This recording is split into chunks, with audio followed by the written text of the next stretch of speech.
Bayangkan seorang wanita yang semua orang sangka penyayang, suka menolong dan selalu buka pintu rumah untuk orang susah. Tapi tanpa siapa sedar, rumah tu sebenarnya jadi tempat siksaan, ketakutan dan kematian.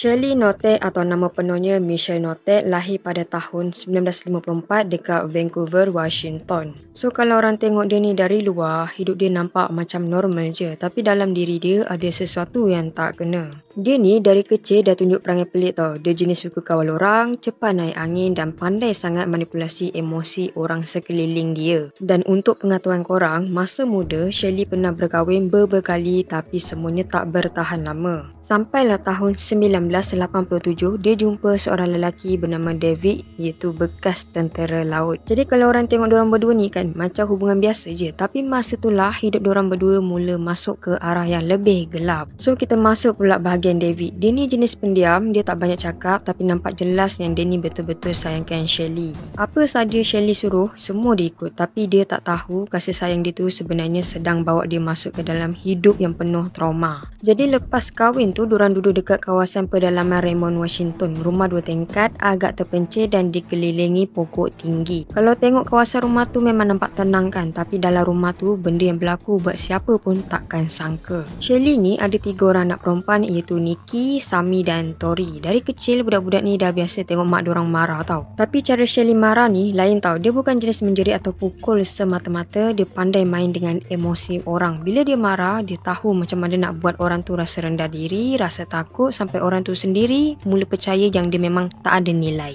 Shirley tak perlu guna tenaga pun untuk sakiti orang. Kadang cukup dengan kata-kata dia je dah boleh buat orang tu rasa terseksa. Awal permulaan penderaan tu sebenarnya susah orang nak perasan tau. Sebab dari luar, rumah keluarga Notek ni nampak tenang dan damai je. Si Shirley ni pula jenis pandai berlakon. Dia tahu macam mana nak buat orang suka dengan dia, pandai bercakap lembut depan jiran dan selalu nampak macam seorang ibu yang penyayang serta isteri yang sempurna. Tapi bila pintu rumah tu tertutup, dia berubah jadi orang lain. Satu sisi gelap yang langsung tak ramai orang tahu, penuh dengan kawalan, kemarahan dan kezaliman yang makin lama makin teruk. Shirley ni bukan marah sebab perkara besar pun. Kadang kalau anak dia lambat basuh pinggan atau baju tak dilipat betul, dia boleh terus mengamuk. Jadi apa yang dia buat? Dia akan hina anak-anak sendiri dengan kata-kata yang menyakitkan hati.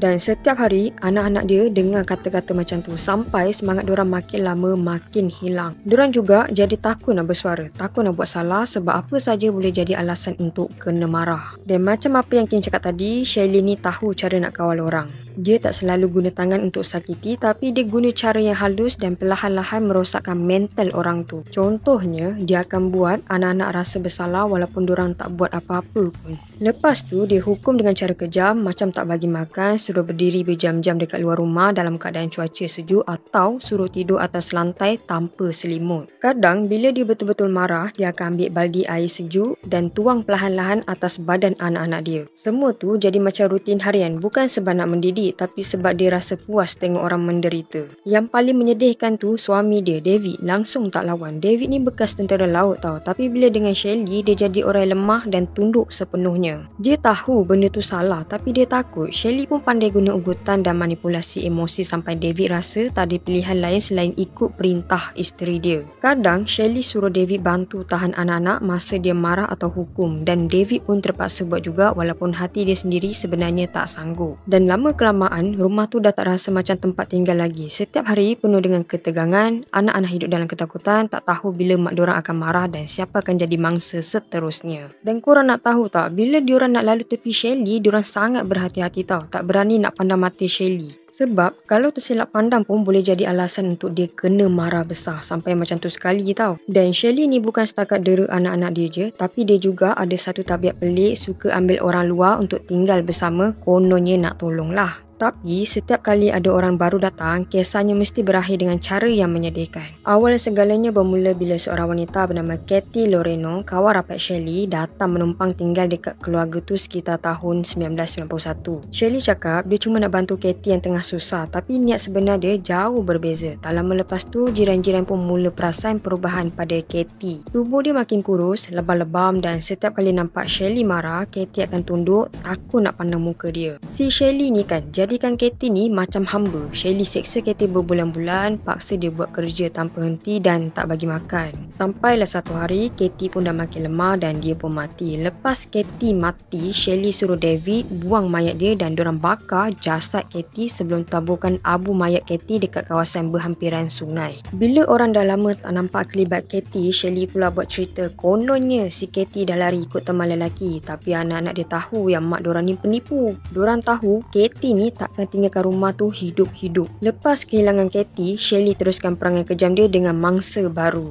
Kali ni seorang lelaki berusia 50-an bernama Ron Woodward. So macam biasa, Shelley kata dia nak tolong Ron yang tengah susah, tapi kisah Ron pun jadi sama macam Katie. Ron diseksa dan mengalami penderaan mental serta fizikal. Anak-anak Shelley pernah nampak sendiri yang Ron ni jalan dalam keadaan lemah, badan dia kotor, tapi Shelley tetap buat tak tahu. Lama kelamaan dia pun mati dalam rumah tu. Dan seperti biasa, Shelley suruh David uruskan mayat dia. Dalam ketakutan tu, David pun ikut je semua arahan isteri dia. Tak lama lepas tu, ada seorang remaja bernama Shane Watson, anak saudara David sendiri, datang tinggal bersama dorang sekitar tahun 1995. Shane ni sebenarnya budak baik, tapi Shelley tak suka dia. Dia selalu cari alasan untuk marah dan malukan Shane depan orang ramai. Beberapa bulan kemudian, Shane pun hilang tanpa jejak. Dan macam biasa, Shelley mereka cerita dia bagi tahu orang yang dia dah lari dari rumah, tapi hakikatnya Shane dibunuh dengan kejam. So, David yang melepaskan tembakan, tapi semuanya berlaku atas arahan Shelley. Dialah dalang sebenar di sebalik kematian Shane. Awal pendedahan ni memang jadi titik perubahan besar dalam kes ni. Selama bertahun-tahun, jiran dan saudara mara memang perasan ada sesuatu yang pelik dengan rumah Shelley. Sebab orang yang keluar masuk rumah tu, tapi lepas tu tak pernah muncul lagi tau. Kadang-kadang Shelley bagi alasan yang berbeza-beza. Ada yang kata pindah, ada yang kononnya dah kahwin atau mula hidup baru dekat tempat lain. Tapi semua alasan tu cuma untuk tutup apa yang sebenarnya berlaku dalam rumah tu.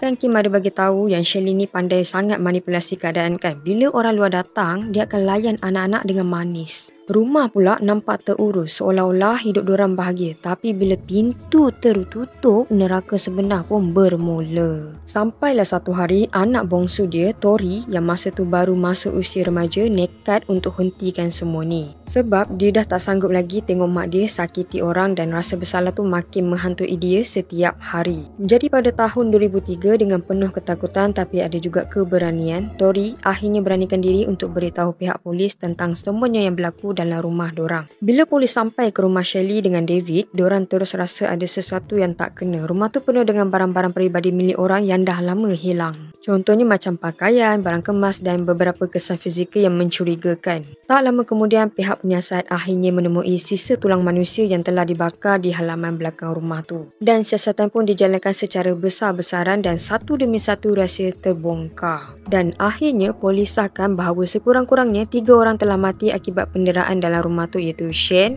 Katie dan Ron. Shelley dan David kemudian ditangkap pada tahun 2003. Bila kes ni dibawa ke mahkamah, seluruh Amerika terkejut tau. Yelah, sebab tak ada siapa sangka di sebalik wajah seorang isteri dan ibu yang nampak biasa tersembunyi jiwa yang penuh kekejaman. Dalam pembicaraan, Shelley cuba putar balik cerita dan salahkan David atau semua yang berlaku. Dia cakap dia tak tahu menahu tentang kematian mangsa dan kononnya cuma nak cuba bantu orang yang susah.